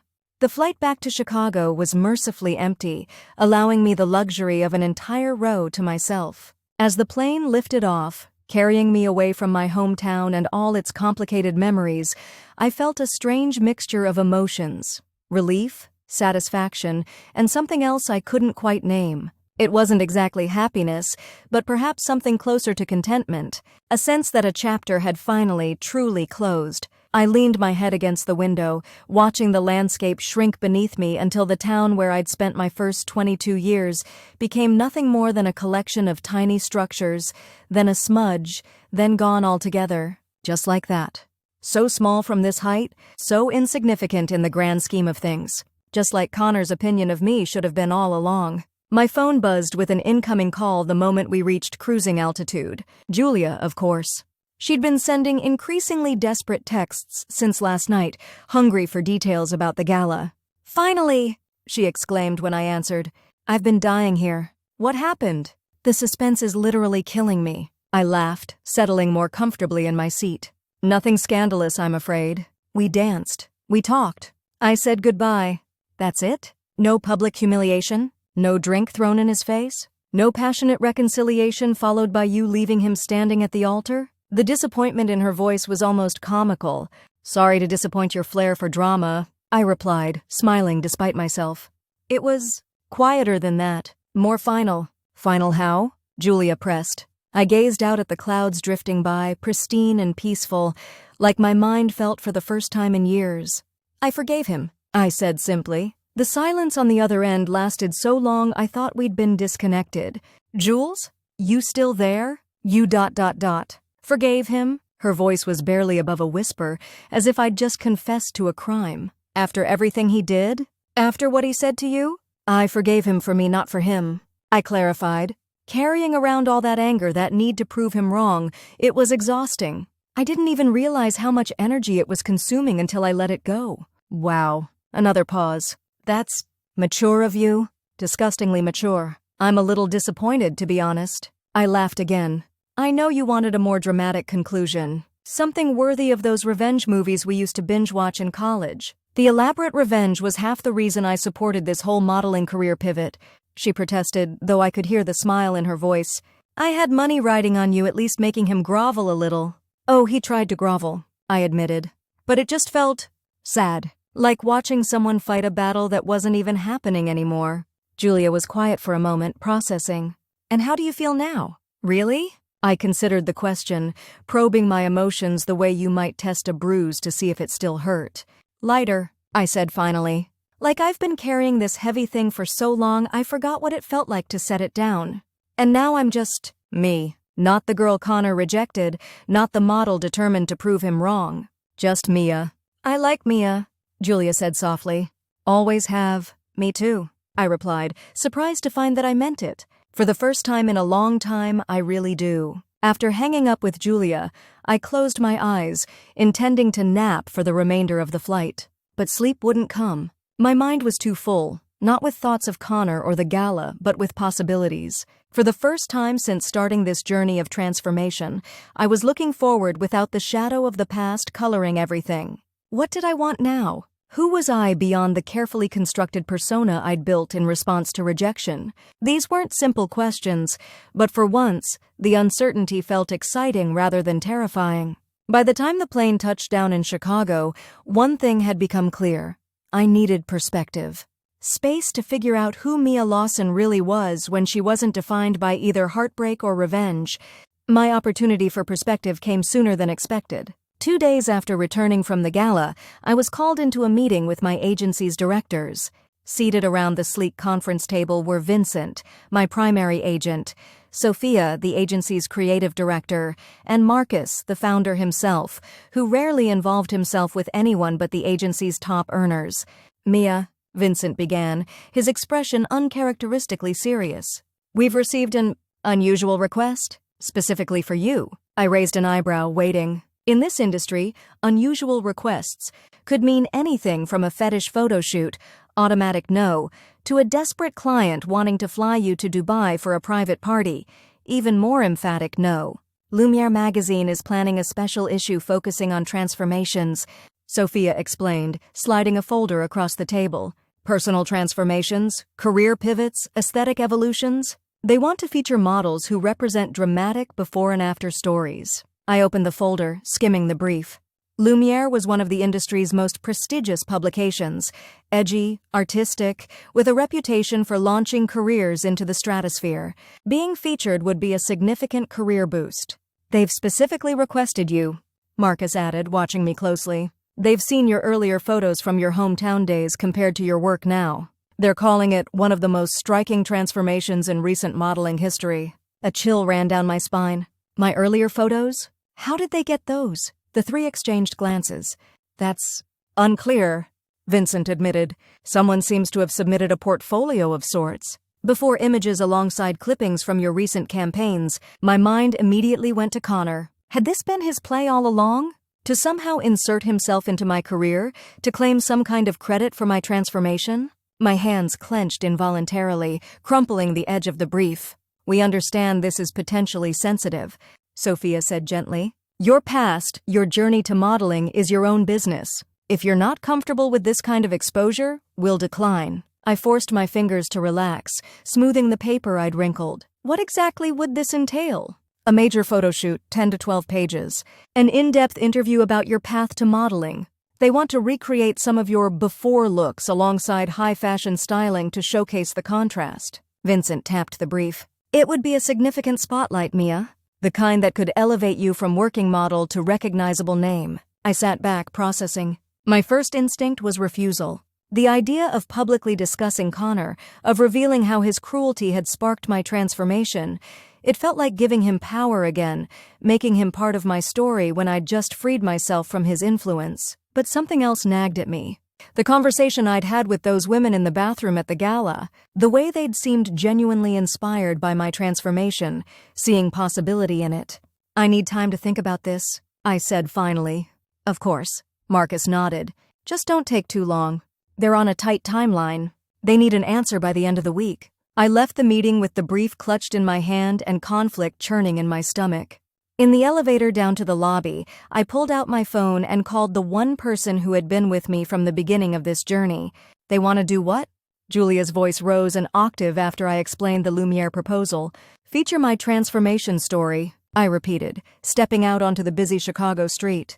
Complete with before photos and an in-depth interview about what motivated my career change. It's huge exposure, Julia said carefully, but also intensely personal. How do you feel about it? I dodged pedestrians as I walked, no particular destination in mind.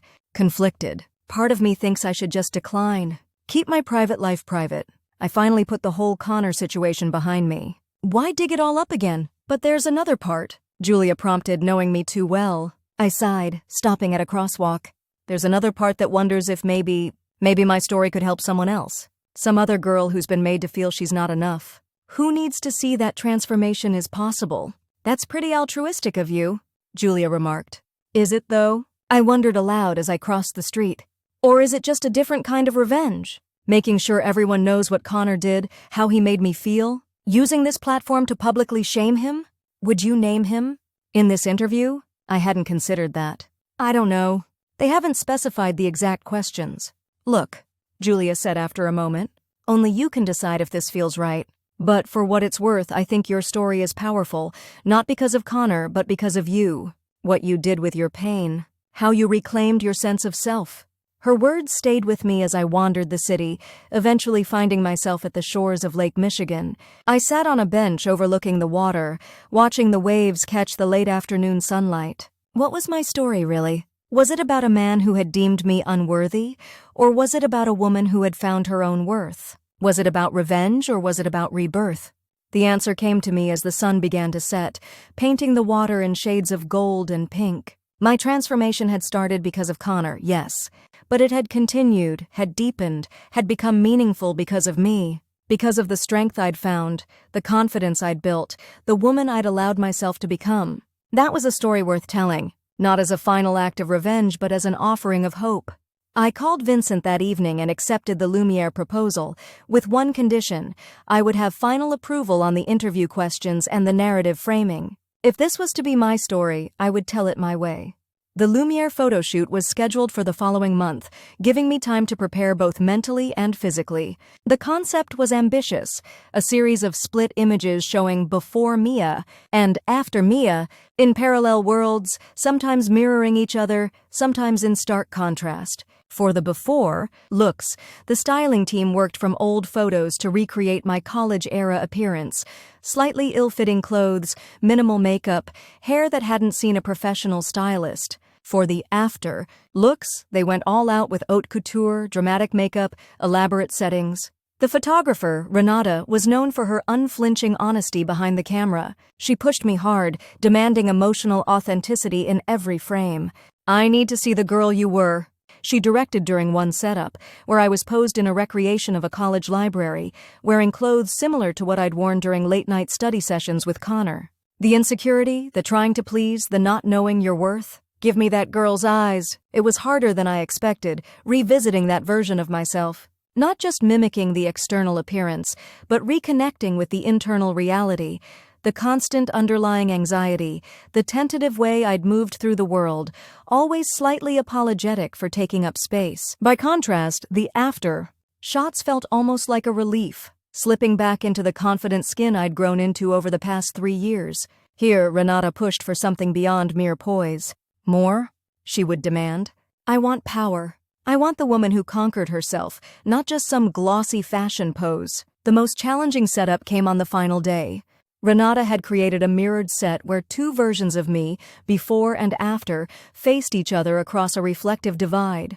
I stood in full high-fashion regalia on one side, while on the other, I wore a simple dress reminiscent of something I might have worn on a date with Connor. "This is the heart of the story," Renata explained, adjusting the lighting. "The moment where past and present confront each other. I want to see recognition between these 2 women. Understanding. Compassion." I positioned myself as directed, staring at my reflection in the divider, a reflection that would be replaced in post-production with the image of my before self. Something about the setup struck me deeply. This visual metaphor for the conversation I'd never had with my younger self, the gentle reckoning that had never occurred. "What would you say to her?" Renata asked softly, noticing my emotional response.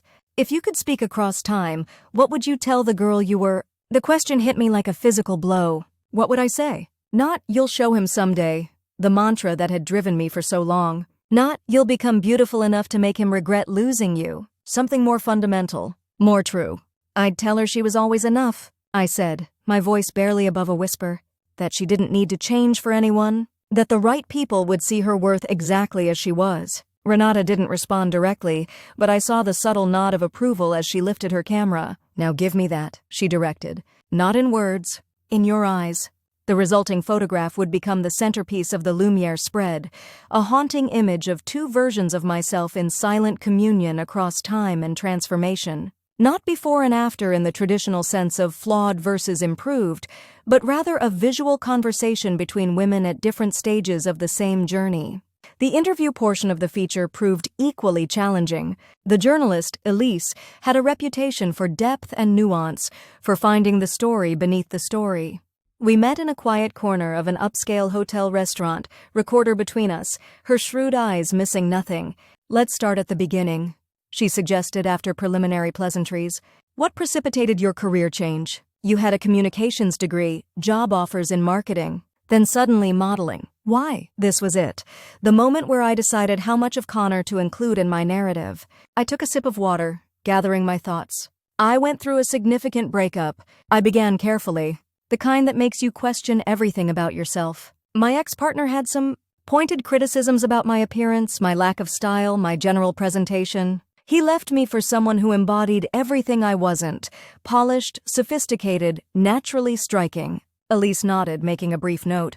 "And this pushed you toward modeling? An industry entirely focused on appearance?" "Not initially," I admitted. "Initially, it pushed me toward a complete collapse of self-worth." I smiled slightly at the memory. "But I have a very persistent best friend who suggested a modeling workshop, not because she thought I'd become a model, but because she thought it might help rebuild my confidence. Help me see myself differently." And did it? It did more than that. It showed me possibilities I'd never considered, strengths I didn't know I possessed.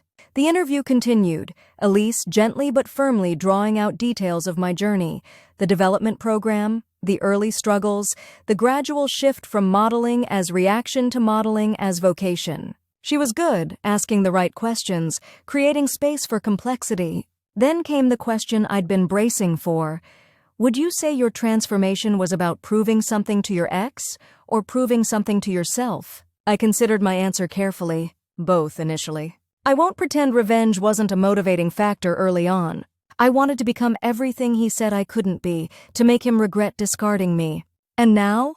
Now I understand that the most meaningful transformation had nothing to do with my appearance. It was internal. Learning to value myself, finding my voice, recognizing that his assessment of me was never about my worth, it was about his limitations. Elise's expression showed genuine interest.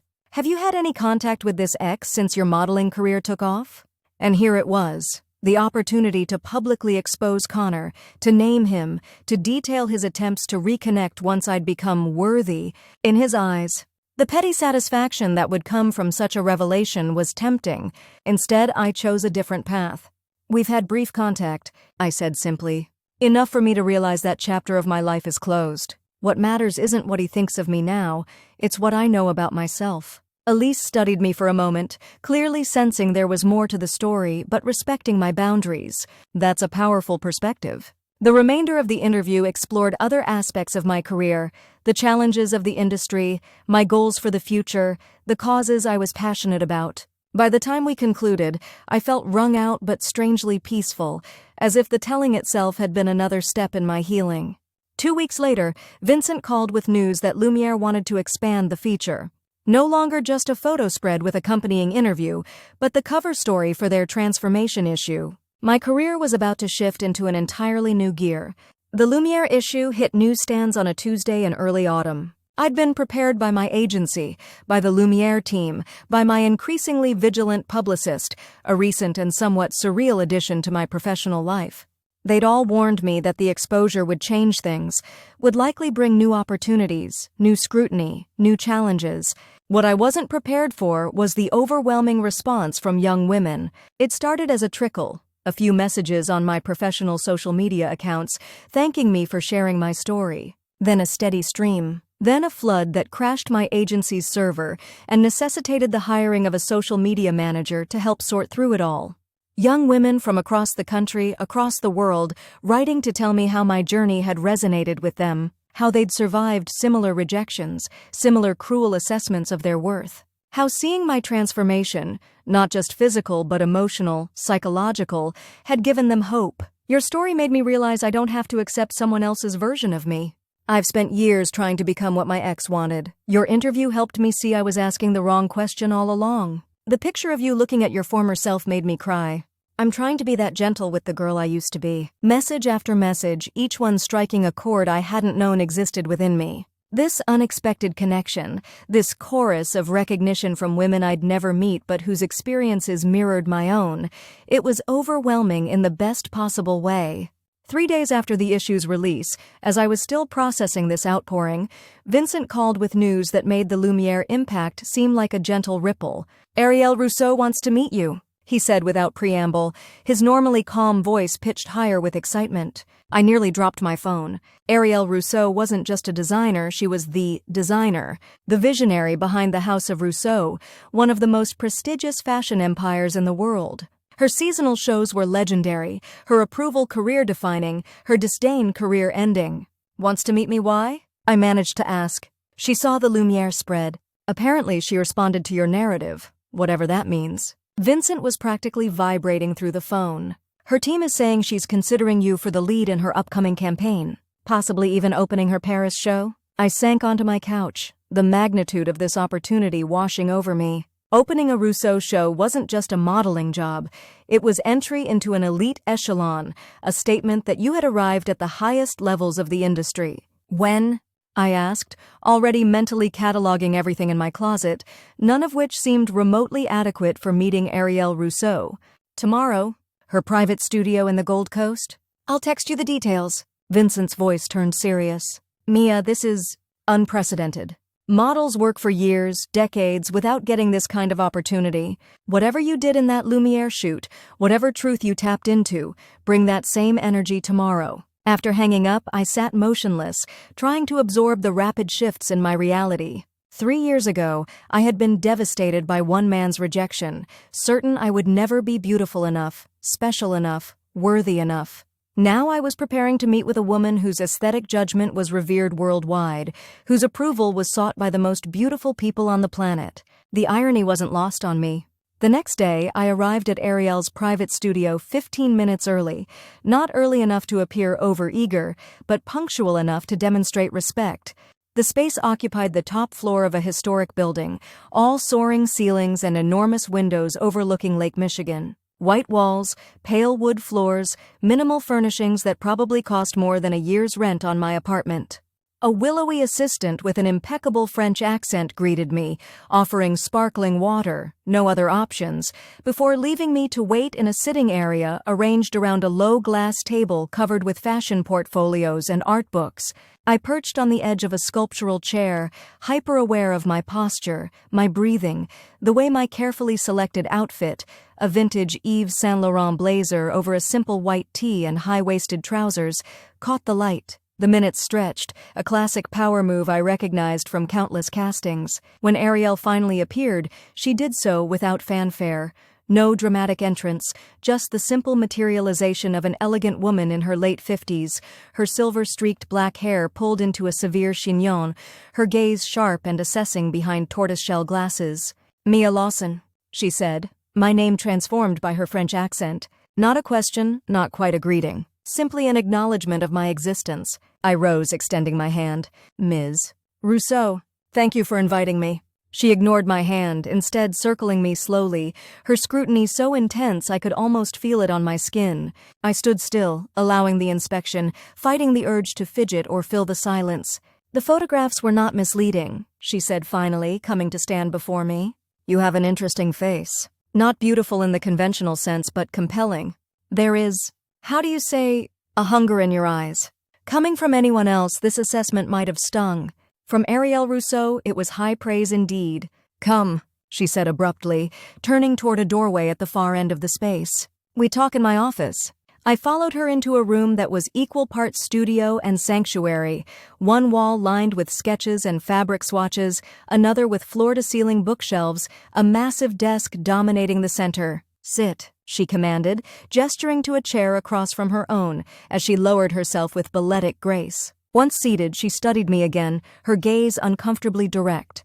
"Your story in Lumiere? The transformation. It was because of a man, yes. A lover who found you? Inadequate." The bluntness startled me into honesty.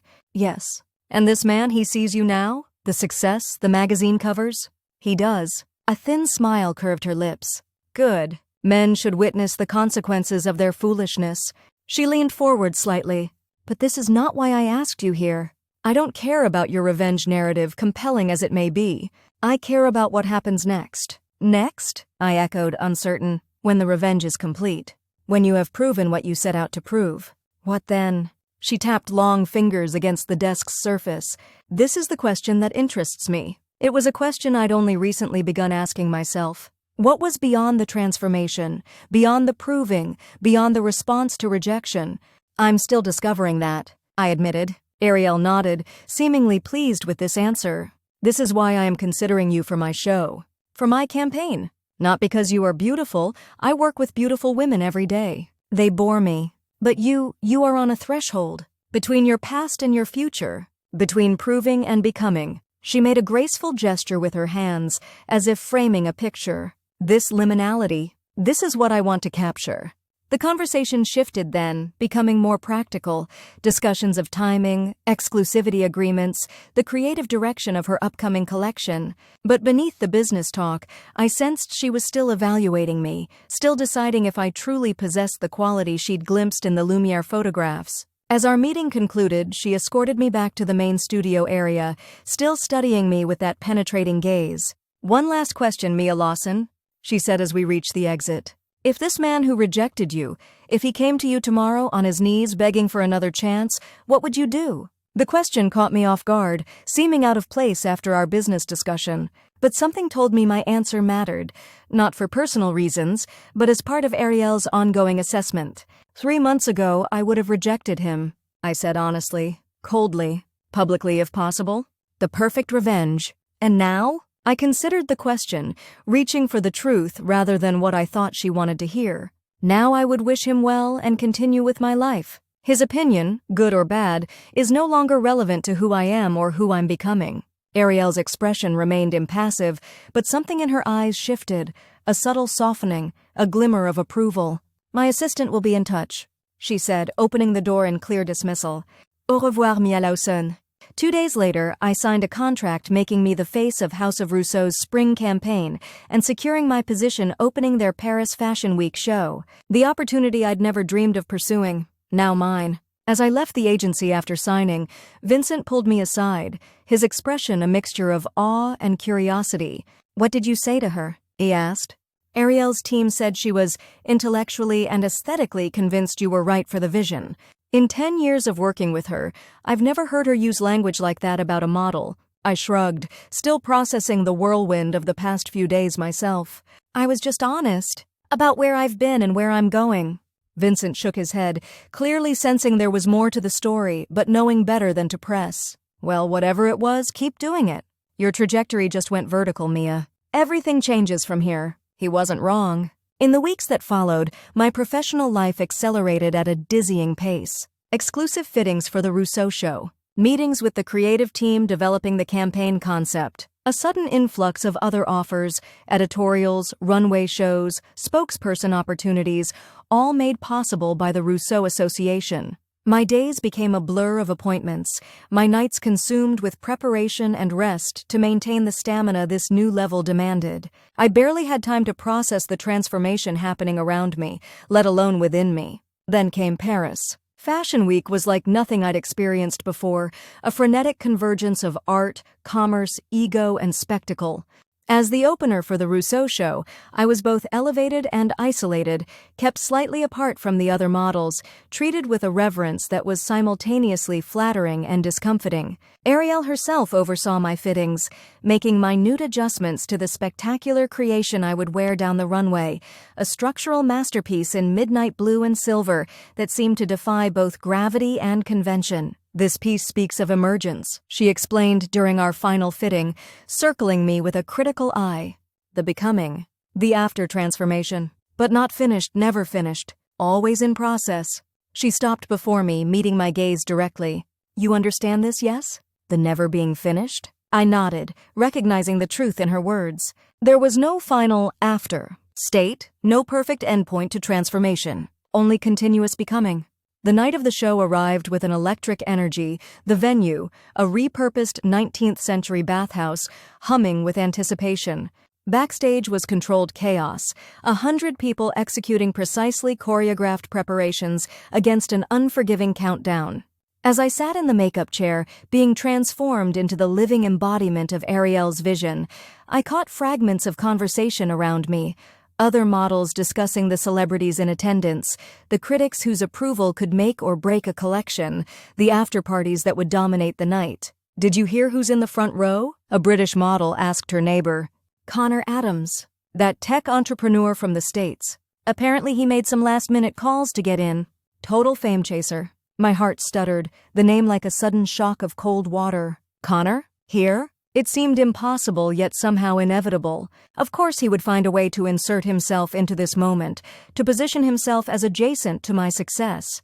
The makeup artist tilted my chin, applying the final touches to my elaborately constructed look. "Stay still, please," she murmured, unaware of the internal earthquake her colleague's casual comment had triggered. I forced myself to breathe steadily, to remain physically immobile while my mind raced. Why was he here? What did he hope to accomplish? And more importantly, did it matter?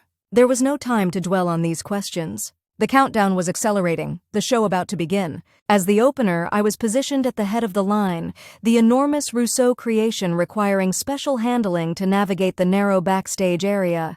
3 minutes, the show director announced, his voice cutting through the backstage din. I closed my eyes briefly, centering myself. Connor's presence was irrelevant. This moment, this culmination of work, transformation, becoming, was mine. Not a response to him. Not a performance for his benefit. Mine. 1 minute? The music began, a haunting electronic composition that would accompany the first segment of the show. Ariel appeared suddenly before me, making a final adjustment to the structural element arching over my left shoulder.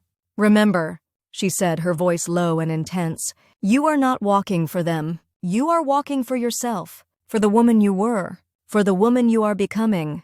She stepped back, satisfaction in her eyes. "Now go. Show them." The runway entrance glowed before me, a portal of light leading to the waiting audience. I took a breath, squared my shoulders, and stepped forward into the brilliant illumination. The moment I emerged, time seemed to simultaneously slow and accelerate. The runway stretched before me, lined with faces rendered anonymous by the dramatic lighting. I moved as I'd been directed, deliberate, powerful, with a measured confidence that showcased the garment while projecting the emotional quality Ariel had demanded. Halfway down the runway, my eyes adjusted to the stage lighting enough to make out individual faces in the front row. And there he was, Connor, seated among fashion journalists and celebrities, his expression a mixture of awe and calculation as he watched my approach. Our eyes met for the briefest moment. A flicker of recognition passed between us, an acknowledgement of the distance traveled since that night in my apartment when he'd deemed me unworthy. In that split second, I had a choice. I could let his presence affect my walk, my expression, my energy, could make this moment another response to him, another chapter in our shared history. Instead, I let my gaze drift past him, my expression unchanged, my focus unwavering. He was just another face in the crowd, a spectator to my journey, not a participant in it. I completed my walk, executed the programmed turn at the end of the runway, and made my return journey with the same composed power. As I disappeared backstage to prepare for my second look, a curious sense of completion washed over me. The circle had closed. The transformation was complete. Not because I had proven Connor wrong, but because his presence or absence, his approval or disapproval, had become entirely insignificant to my sense of self. The remainder of the show passed in a blur of quick changes, staggered entrances, the collective energy of a major fashion moment unfolding. When Ariel took her final bow, leading the parade of models for the last walk, the audience rose in a standing ovation, the critical response immediate and overwhelmingly positive. Backstage was euphoria and exhaustion, congratulations and relief, the sudden release of tension after months of preparation. I changed back into my own clothes, removing the elaborate makeup, gradually returning to myself after hours of embodying Ariel's vision. As I was gathering my things, preparing to slip away to the quiet of my hotel room rather than attend the lavish after-party, one of the production assistants approached. "Mia? There's someone asking to see you." He's quite persistent. She looked uncomfortable. "A Mr. Adams? He says he's an old friend." Of course he would try this. Of course he would attempt to position himself as part of this success, to remind me of our connection, to establish his relevance to my story. 3 years ago, I would have refused to see him, using the rejection as a satisfying reversal of our previous power dynamic. A year ago, I might have agreed to meet him, planning to be coldly dismissive, to demonstrate how completely I'd moved beyond his reach. Now I felt neither the need to avoid him nor the desire to punish him. He was simply a person from my past, a catalyst for a journey that had taken me somewhere he could never have anticipated. "Please tell Mr. Adams I've already left," I said to the assistant, "and that I wish him well." I slipped out through a side exit, avoiding the crush of media and fashion insiders at the main entrance. The Parisian night was cool and clear, the city's lights casting a golden glow over ancient streets.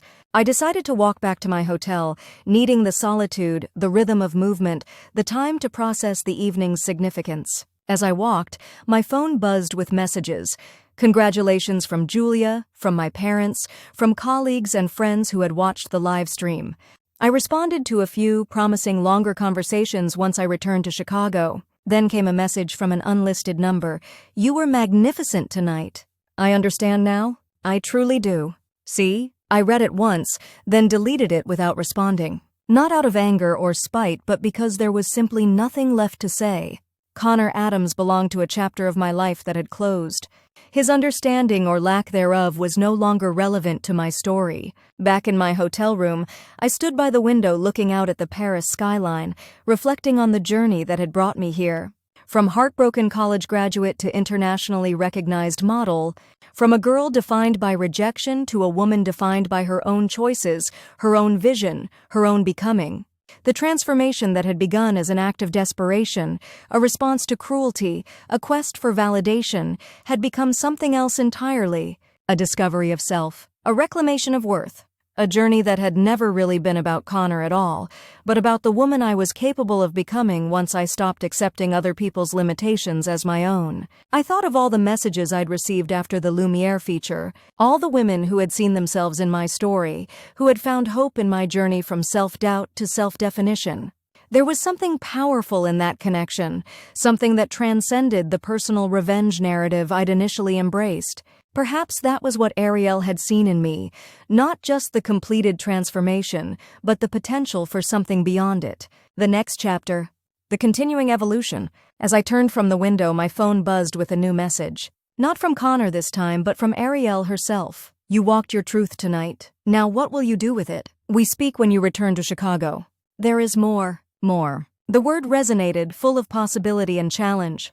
3 years ago, I had stood in my bathroom mirror, tear-stained and broken, promising myself that Connor Adams would regret the day he called me ugly, that he would regret leaving me for a model. I had kept that promise, though not in the way I'd originally intended. Not through his suffering, but through my flourishing. Not by making him want me again, but by becoming a woman who wanted more for herself than his approval or regret. He had called me ugly and left me for a model. I had become a model, and he had wanted me back. But the true victory, the real transformation, was in discovering that neither his rejection nor his renewed interest had the power to define me anymore. I was Mia Lawson. Not before Mia or after Mia. Not Connor's ex or Ariel's model.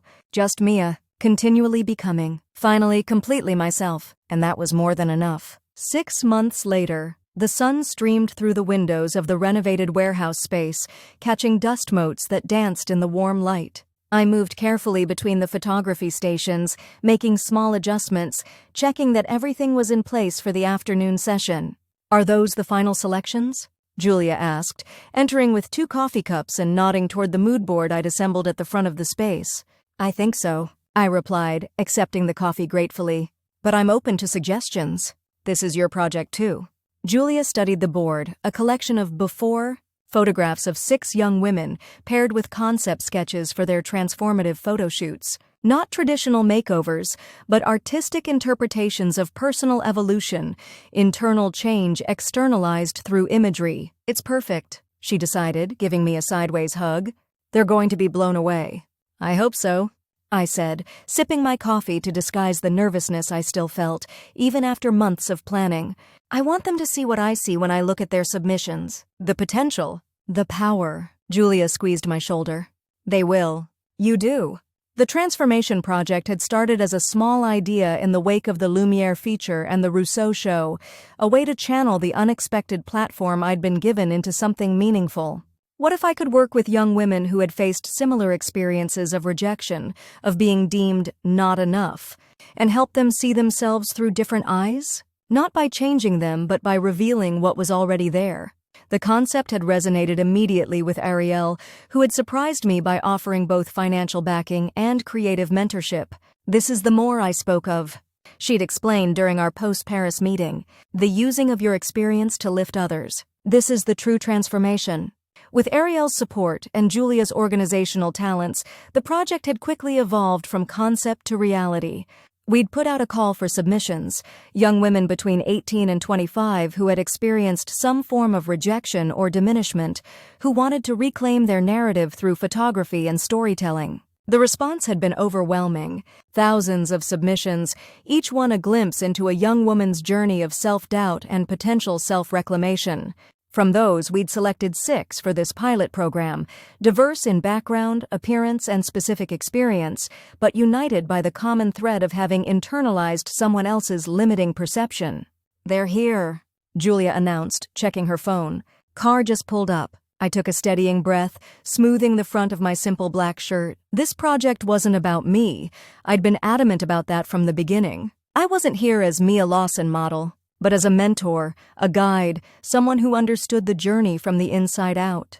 The door opened and they filed in, 6 young women, their expressions a mixture of excitement, nervousness, and lingering self-consciousness. I recognized each from their submission photographs and videos, had spent hours with their stories, preparing for this moment.